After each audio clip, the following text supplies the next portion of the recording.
Magandang araw na muli mga boss. Ang problema nitong sasakyan, pag tinapakal niya yung brake pedal niya, parang maalon siya yung nagtataas baba at mahina daw yung preno niya. Yun ang problema ni customer. Napalitan na daw ito ng brake pad, pero nung tinanong ko sa likuran kung kailan siya nagpalit, hindi pa daw siya nagpapalit ng brake shoe dito sa likuran. Dahil nga sa ilang sasakyan na rin ang naging experience ko na minsan ang pinanggagalingan ng pagtaas at pagbaba ng brake pedal is sa hindi pantay na pudpud ng brake shoe or ng lining.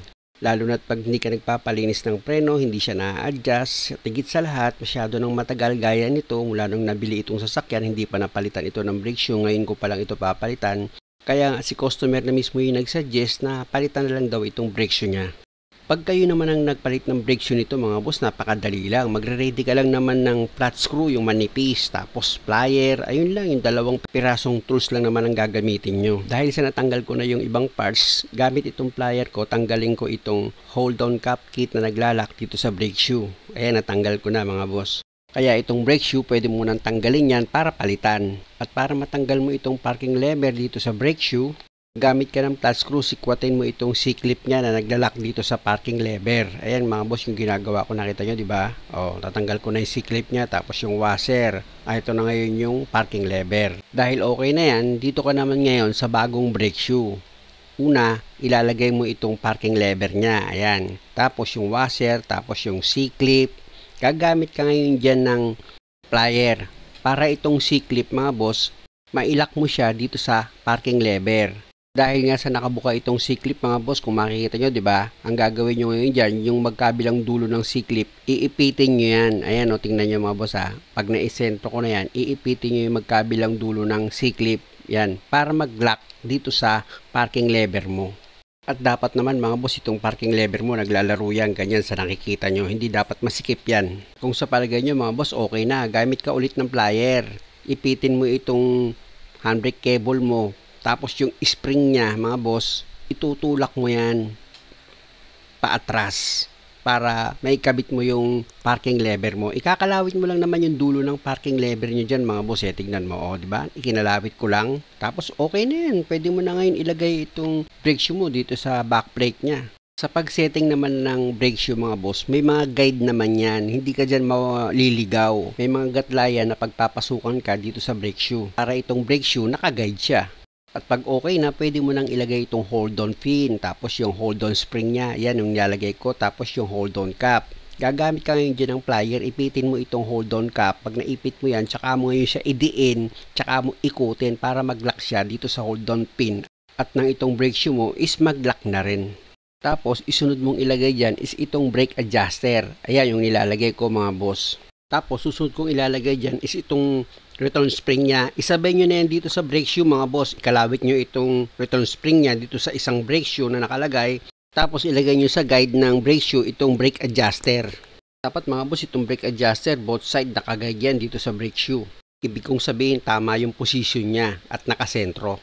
Para pag nilagay mo itong brake drum niya, hindi ka mahirapan. Tapos pwede mo na ngayon ilagay itong hold-on pin dito sa brake shoe mo. Ayan yung nilagay ko mga boss, pasensya na kayo, hindi ko na itapat yung camera. Tapos isunod mo yung hold-on spring, yung hold-on cap. Gamit ka ulit dyan ng plier. Ipitin mo itong hold-on cap mo. Tsaka mo siya ididiin. Tapos ikutin mo siya ngayon. Maglalak na yan. At pag okay na, i-check mo itong dalawang brake shoe kung tama sa mga guide niya. At kung nakatama naman sa guide, pwede mo na ngayon ilagay itong return spring niya. Sa paglagay ng return spring mga boss, kung saan kayo makakaluwag para hindi kayo mahirapan. Yung isang dulo ng return spring, ikalabit nyo sa brake shoe. Tapos dito naman sa isang dulo, gumamit ka ng flat screw. Ayan yung manipis, tsaka nyo siya ikalawit naman dito sa isa pang brake shoe. At pag okay na, pwede mo na ngayon ilagay itong brake adjuster lever niya. Tapos, pwede mo nang isunod yung return spring niya sa ilalagay mga boss. Una, ikalawit mo itong return spring niya sa isang brake shoe. Tapos, gamit ka ngayon ng flat screw, yung manipis lang. Ikalawit mo siya dito sa adjuster lever mo. Medyo nahirapan ako sa paglagay ng return spring dyan mga boss kasi medyo malaki itong flat screw na nagamit ko. Dapat mas manipis pa dyan. Pero, pasasaan ba't mailalagay ko rin yan? O, diba? At dahil okay na yan, pwede ka na ngayon mag-adjust dito sa brake adjuster mo. Gagamit ka dyan ng flat screw. Ikutin mo paangat itong brake adjuster nyo mga boss.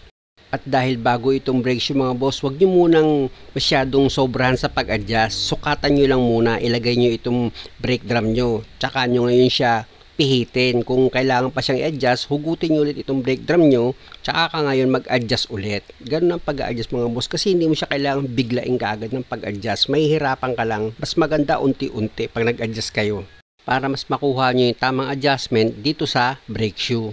Pag nakapag-adjust ka na, sukatin mo ulit, ilagay mo ulit itong brake drum mo. Tapos kapag hindi ka pa satisfied sa pag-adjust mo dahil baluwag pa siya, o pwede mo siyang i-adjust ulit. Mga boss, kaya ko inuulit-ulit itong video para matutunan nyo talaga kung paano mag-adjust at makuha nyo yung tamang pag-adjust ng preno.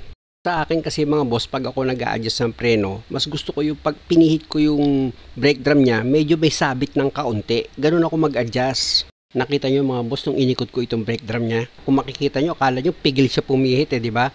Pero pag nilagay ko na yung gulong niya tapos hinigpitan ko, mapapansin nyo mga boss, freewheeling na yan. Halimbawa naman, kayo ang nag-adjust tapos nilagay nyo itong gulong. Tapos hirap kayo para ikutin nyo itong gulong. Sobra-sobra kayo sa pag-adjust nun. Kailangan luwagan nyo siya ulit. Ang mangyayari kasi nun mga boss, pag tumatakbo na kayo ng malayo, mag-i-edit itong gulong nyo at ang possible nun, pag nag-init yan, maninikit yan, kusa nang titigil itong sasakyan nyo.